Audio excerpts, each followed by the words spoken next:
Chavit, kilala naman siya na nakikipaglaban para sa ating bayan. Kaya ngayon, nagkasalubong kami dito sa Europa. Kaya maraming salamat at nagre-route kayo, kaya nagkasalubong tayo.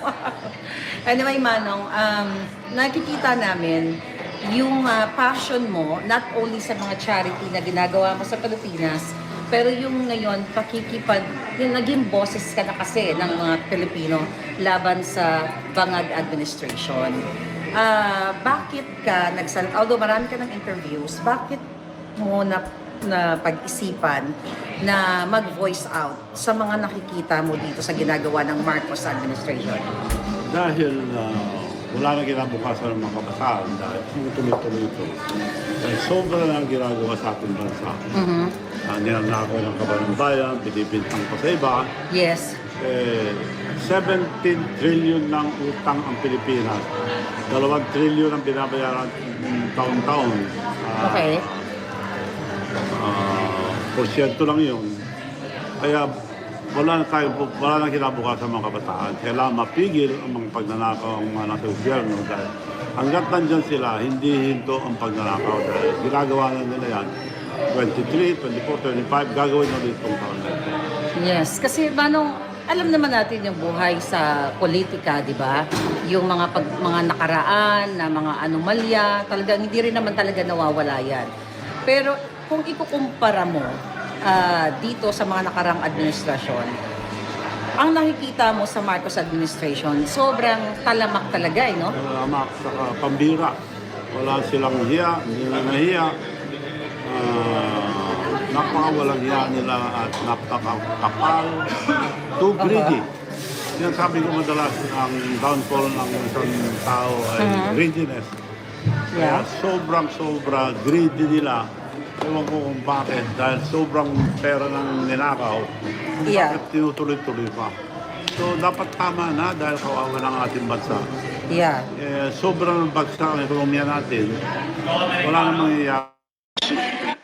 Naaway nyo pa China, hindi naman Okay ba yung dapat. sound? Manong, ilagay nyo nga tuloy sa tenyo, baka maliwanag ko. Diyan sa tenyo. Pakicheck na yung sound. Yeah. Pakicheck ang sound, kung okay tayo. Kasi medyo maingay dito.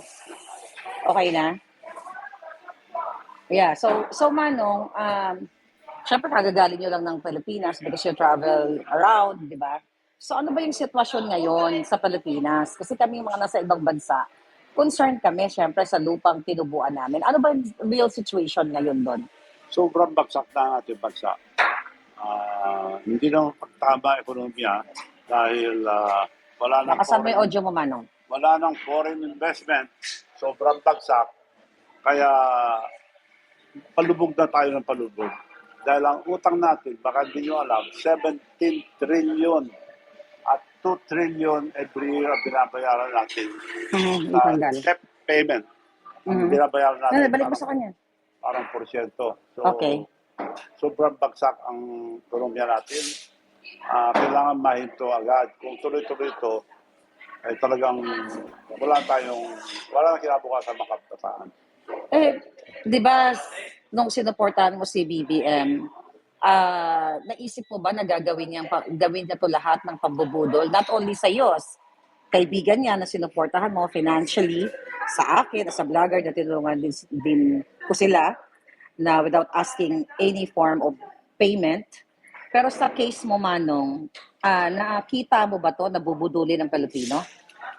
Hindi. Kala ko ayusin nila yung pangalan nila sa buong mundo dahil nasa Guinness Book of Records ng tatay nila na the biggest robbery of government. Napakasama. Akala ko ayusin nila yon para malinis ang pangalan ng mga Marcoses. Hindi. Mas pasahol pa ang ginawa niya sa tatay niya. Ang tatay niya, 21 years naging presidente. Siya, 3 taon lang. Ubus. Dinampasan niya ang tatay niya. Yeah. So, wala nang hiya-hiya eh. Yun ang masama siya. Gahaman masyado. Kaya kami tumutulong, hindi po para sa amin to, para sa kinabukasan ng mga kabataan. Kawawang sobra ang mga kabataan. Natatanggal. Okay na yan, Manong. So, syempre, sabi mo nga kanina, ginagawa mo to para sa mga kabataan, para sa future ng mga Pilipino. Kasi ako, kung titignan ko yung situation, you as no, former governor and matagal na sa politika, wala ka nang dapat hilingin pa sa buhay mo eh. Dapat nag-enjoy ka na lang sa life mo. Pero you're here, kasama namin, naging isang malakas na boses laban dito sa bangag na ito. Bakit nag-spend ng time ang isang Chavez Singson na makipaglaban in behalf of the Filipino people? Para sa kabataan, dahil wala nang kinabukasan ng mga kabataan. Hindi po para sa atin to. Ginagawa namin para sa inyo, mga anak natin. Dahil sobra na ang bagsak. Ulitin ko po, baon na tayo sa utang. Wala tayong nakikitang project. 17 trillion ang utang natin. 2 trillion ang binabayaran natin taon-taon. Hindi na mapagtama ang ekonomiya dahil sobrang bagsak ang foreign investment. So, hindi na mapapatakbo ang gobyerno. Mahirapan na po. Kaya kailangan sama-sama tayo lahat dahil hindi na nakikinig ang gobyerno, puro pagdanakaw na lang natupag nila. Dahil ang mga iba sumusuporta at parang walang alam. At nabubula sila, nabubudol. At dapat mag-isip-isip tayo lahat. Yung isipin niyo po ang kinabukasan ng mga kabataan. Hindi po sabi, yung kinabukasan, YouTube at children is the most important itong laban na ito. Yes, kasi nga, like kami Manong, na-meet mo naman yung mga kasama natin ngayon. We're from all over the world. I mean, Canada, Europa, America, na kami kung tutuusin, kahit paano okay na yung life namin dito. But still, nag-concern pa rin kami sa aming bayan, sa aming lupang sinilangan. Like you, sabi ko nga, may ka na eh, kumbaga dapat nag-enjoy ka na lang. Pero dahil nakikita mo yung situation sa Pilipinas, kaya tayo nagsama-sama ngayon. So, kung paano mo isasalarawan yung talamak na pagnanakaw nitong administrasyong itong Marcos administration na ito in few words? Sobra. Ngayon lang nangyari sa ating bansa itong ganitong pagnanakaw. Ang kaibahan nito, sobrang pagnanakaw, binibintang pa tayo, binibintangan pa yung mga iba. Sila na nagnakaw, sila pang hero, gusto nila. Yes. Binibintang pa sa iba. Yun ang pinakamasama na ginagawa sa magnanakaw. Siya na nagnanakaw, siya pa nagbibintang. Eh, yun ang nakakainis na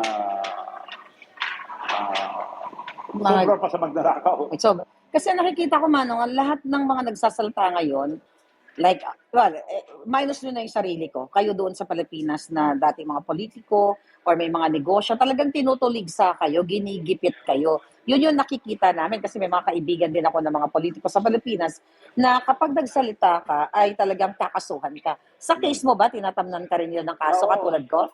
Pinasuhan ako ng palso. Hindi naman muunlad dahil palso. May sinabi lang, kaso. Pero kung walang kaso, Kumbaga, parang gusto ka lang perwisyohin. Yes. Baka sakaling magbago yung pananaw mo na, ay, wag na lang natin to ano yun si Bangag kasi ginigipit tayo para, kasi may mga ganun na hindi nagsasalita na mga politiko kasi ayaw nilang maperwisyo yung buhay nila or masagasaan yung mga business nila. But in your case, talagang matapang mo silang hinaharap. Yes. Maski nakulong ako, maski patayin ako, hindi ako into. Lalo ako lumalaban pagka nagsisinungaling sila. Yeah. Manong, hindi na kita patatagalin kasi alam ko may pupuntahan pa kayo. But gusto ko lang sabihin sa aking mga tagapanood, mga palangga, na-appreciate ko talaga kasi si Manong ay nag-rerouting para lang magkaroon kami, nag-coffee bonding kami dito. 'Di ba? Gusto kong pasalamatan yon Manong na naramdaman ko na napaka-humble mong tao. Pwede mo siyang ganun-ganunin. Di ba, no? Parang, syempre pag Chavez Singson, iba yun dating. Pero nakilala kita, parang magkabarkada lang tayo, parang magkakilala na tayo matagal na. Sayang Manong, nahuli akong dumating Nasaan ka ba nun? Pagkakataon pa naman. Nahuli, di ba? Nahuli ka nang dumating. But anyway, seriously speaking, thank you so much. Ako nagpapasalamat napunta rito. Talagang sinadya ko na-invite kita. Dapat sa US, nalaman ko lang dito ka. Kaya takbo ako dito para. Grabe naman. Nagre-route from US to Europe. Thank you so much. Baka talaga tayong tinadhana. Meron na kaming lab team. Matcha. Oh, di ba? Anyway, Manong, aking mga palangga, last message na lang dahil alam ko you're really, really busy today. Mag-message ka sa ating mga kababayan at ang mga palangga ko. Mga kababayan, magising po tayo. Matagal na tayo niluluto sa gobyerno ito. Puro pagnanakaw ang dato pag nila. At napaka-swapang nila. Swapang. Yung sobra ang ano nila sa pera. Talamak, no? Talamak. At hindi ko maintindihan dahil hindi naman nila maubos na yung ninakaw nila. Ang masama dyan, binibintangan pa ngayon yung mga ginagawa ng tao, yung mga contractor, yung mga engineers na ginamit, sila pa binibintangan ngayon. Pero wala yung pera sa kanila, kundi dahil sa mga engineers, mga contractor na ginamit nila. Yes. Okay lang kasuhan sila, pero dapat sila ang number one. Ang Sila, mastermind. Mastermind. Yes. At dalawa niyang mastermind, Martin Romualdez at Bongbong Marcos. Yes. Recruit nila si Saldico para gumawa para sa kanila. Ngayon, nung nakalata si Saldico, nagsalita na, kaya itinakwil nila si Saldico, binibintang naman sa kanya lahat. Oo. Kaya, hindi, kung totoong sinasabi ni Bongbong Marcos, imbestigahan niya si Martin Marcos Romualdez, maniwalaan tayo. Yes. Hindi niya magawa dahil kasama niya nagnakaw. Hindi talaga. Pero Manong, no, alam ko. Pero maniwala. Oo. Pero since nabanggit natin si Zaldico, talagang isa naman sa whistleblower si Zaldico. Kung ikaw ba kontento, satisfied ka dun sa mga ni-reveal ni Zaldico o may kulang? Ano sa tingin mo? Lang, pero totoo yung sinabi niya. Dahil kung una siya nagsalita, nandun lahat sa listahan. Yes. Nung linabas, bubo naman itong administrasyon na ito, linabas yung JA, nandun yung mga pinasaksakan ko. Eksakto nandun. Tinanggalan lang ng 1 billion 150. Ang tinanggal lang dyan, 3. Isang Palawan, 250 million. Cebu, tinanggalan ng 100 billion lang. At Abra, 800 billion. Yun ang tinanggal sa 100 billion na pinasaksak sa Cebu. Nandun sa JA, nakasaksak. Yeah. Kaya dumaan sa kanya, 2 beses yung pinirmahan. Kaya siguro lang niya na nandun. Pinirmahan niya. Pinirmahan niya. Yun nga, eto nga, actually, napakalaki na sana no, ng pasabog ni Zaldico. At ngayon si Zaldico takot na rin, di ba? Na sinasabi niya, may death threat siya, gogorgorin siya. Ikaw ba naniniwala ka doon na pwedeng magorgor si Zaldico or what? Sabi ng pinipintahan ngayon, contractor engineers, wala naman naipapile na isa lang naipile, hindi dapat dahil silang testigo. Imbestigahan lang ng si Martin Romualdez, tama na eh. Wala na tao sa kanya. Hindi niya magawa-gawa dahil mastermind yun nakasama ni BBM. Ni BBM, yeah. Para pakaliwanag po na linuloko tayo at ang linuloko ng Pilipinas, binubudo na tayo lahat at kailangan mahito itong pagnanakaw na ito. Pinakamasama sa lahat, sila na nagnakaw, sila pang gusto maging hero.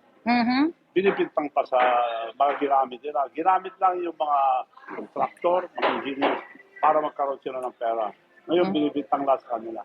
Yes, oo. Kaya naman talagang dapat manindigan ng mga tao. Kasi ginagawa mo to hindi para sa iyo eh. Ako ginagawa ko rin to hindi para sa akin. So para sa mga taong ngayon ay nagugutom, naghihirap, pero ang presidente ay nag-party-party. Itong bago mag-Valentine's, Manong, nag-party-party na naman sila at nag-imbita ng mga artista gamit ang pera ng bayan. So nagpapakasarap sila. Makapal. Makapal talaga ng mukha nila. But anyway, maraming salamat, Manong Chavit. Nako, BFF na tayo ha. BFF na kami palangga. Ninong na kita. Pwede ba undang Manong? Ninong. Anyway. Ninong, yeah. Thank you po. Oy, baka hindi lang daw Ninong. Baka may paiwatig to. Kasi